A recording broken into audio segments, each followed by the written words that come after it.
Micro oven হচ্ছে basically korma রান্নার জন্য।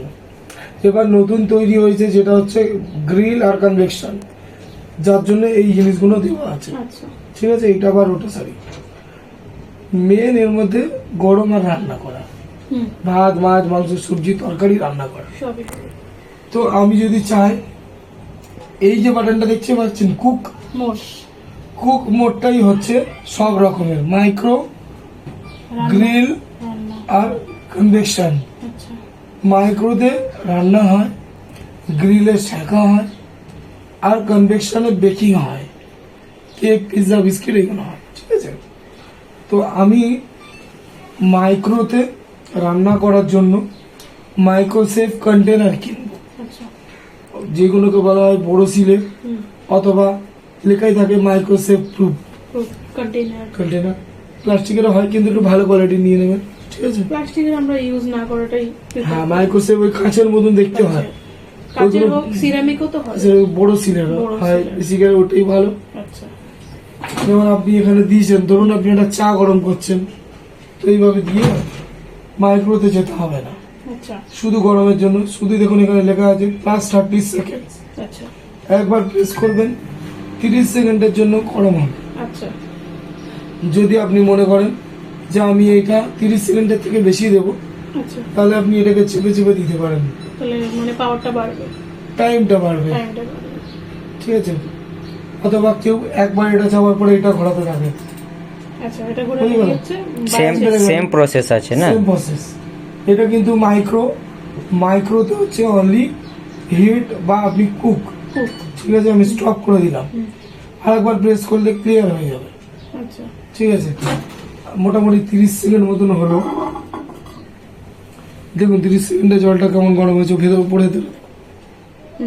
ঠিক আছে, আমি একটু দেখে নিই। ঠিক আছে, তো এইভাবে আপনি গরম করে নিতে পারেন। হ্যাঁ, এবার আমি আসবো কুকের ব্যাপারে। মাইক্রো, যে একবার প্রেস করবো টাচ, মাইক্রো 900 ওয়াটেজ আছে। এটা ওয়াটেজ হচ্ছে আপনি যখন রান্না করেন গ্যাসে 1 2 3 4 দেন, তো তখন এখানেও আপনি ওয়াটেজটা কমাতে পারতে পারেন, বেশি করতে পারবেন। 900 মানে হচ্ছে 100% পাওয়ার। আচ্ছা, এটা বুঝা গেল? বেশি। ওকে, আপনি যদি মনে করেন যে না আমি 900 করব না, আমি যে রান্নাটা করছি অল্প আঁচের, তখন আপনি এটা দিয়ে ঘোরাতে থাকবেন। 900 মানে 100% পাওয়ার, 720 তারপরে আসবে, এটা হচ্ছে 80% পাওয়ার, 540 যেটা হচ্ছে 60% পাওয়ার, 360 যেটা হচ্ছে 40%, আর এটা হচ্ছে 20% পাওয়ার। তো আপনি পাওয়ার যেমন সিলেক্ট করেন সেটা করবেন। ঠিক আছে, দিয়ে স্টার্ট বাটনটাকে প্রেস করবেন। এখানে বলছে এবার যে কুকটা করছেন তার টাইমিং দিতে। ধরুন আপনি কি করছেন বলুন, সাপোজ করছেন চিকেন গ্রিল, তো অন্য জিনিস হয়ে গেল, শেখা হয়ে গেল। আমি বলছি রান্নার কথা, মাইক্রোতে রান্না হয়, সিদ্ধ হয়, আলু বেক, বা আপনি ধরুন কোনো চাল ভাত করছেন, বা আপনি কোনো তরকারি রান্না করছেন, সবকিছু ধরুন মিক্স সবজি বানাচ্ছেন, সবকিছু ম্যারিনেট করলেন, মশলা টসলা দিলেন, তেল সব দিয়ে দিলেন, দিয়ে মাইক্রোসেফ বোলের মধ্যে দিলেন, যেমন আমি এটা দিয়েছি অমনি ভাবে বসালেন, হয়ে গেল মাইক্রোতে। এবার আপনি যে পাওয়ারটা সিলেক্ট করা সেটা করে নিলেন, স্টার্ট বাটনটাকে প্রেস করলেন, টাইম দেখিয়ে দিল 10 সেকেন্ড। 10 সেকেন্ড তো একটা রান্না হয় না, মিনিমাম একটা রান্না 15-20 মিনিট লাগে। তখন আমি এইটাকে বাড়াবো, ধরুন আমি 20 মিনিট দিলাম। ওকে, এবার আমি স্টার্ট করব। এবার 20 মিনিটে এই বেকিং রান্নাটা হতে থাকবে। আপনার যদি মনে হয় যে আমি একটু মশলা দেবো বা একটু কিছু দেবো, রান্না বা একটু মাখাবো বা কিছু করব, তাহলে আমি দেখতে চাই 10 মিনিট পর আপনি ভাবছেন এটা 10 মিনিট একটু দেখে নি, বা হয়তো বেশি হয়ে যাচ্ছে, টাইমটা বেশি হয়ে গেছে, হয়তো হয়ে গেছে জিনিসটা নষ্ট হয়ে যাবে বা বেশি গলে যাবে, তাহলে আপনি এটাকে একবার স্টপ করে দেবেন, আচ্ছা পাশে স্টপ বাটন, হুম হুম টাইমটা ওখানে স্টপ হয়ে যাবে যতটা হয়েছে।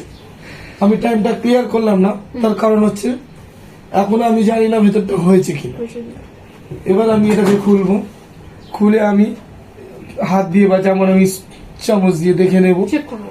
যদি দেখি হয়ে গেছে তো গুড, বার করে নেব। হুম যদি দেখি না হয়নি অমনি রাখবো। রাখবো। দেখছেন ওখান থেকে আবার স্টার্ট, স্টপ করেছিলাম স্টার্ট, স্টার্ট।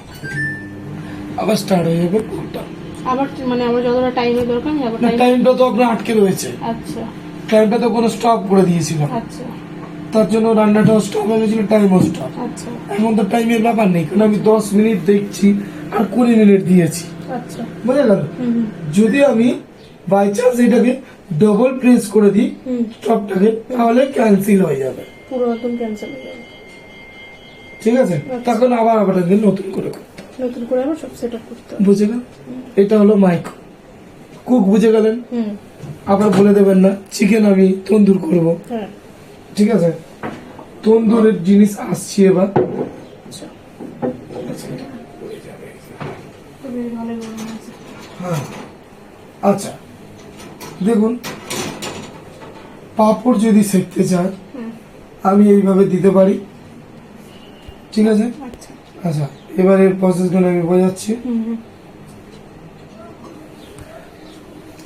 গ্রিল পাঁপড়, এটাই পাঁপড় হবে।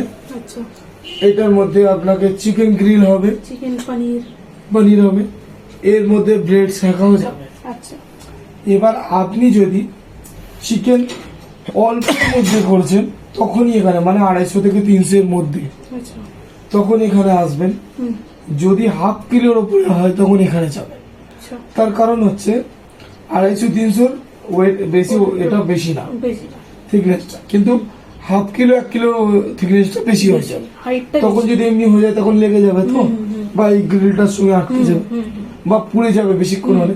তো ওই জন্য আমাকে এইটা দেওয়া হয়। বেশি কোয়ান্টিটি বেশি হলে এটাতে, কোয়ান্টিটি কম থাকলে ওটা। হ্যাঁ এবার এইটার কাজ কি, এটা হচ্ছে তেল মশলা যাতে নিচে না পড়ে, তখন আমি এটা এখানে দিতে পারি, অথবা কেউ উপরেও রাখে, আচ্ছা ঠিক আছে।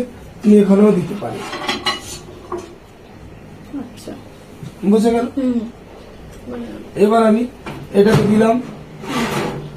এবার আমাকে কি করতে হবে, আমি যেহেতু ওটা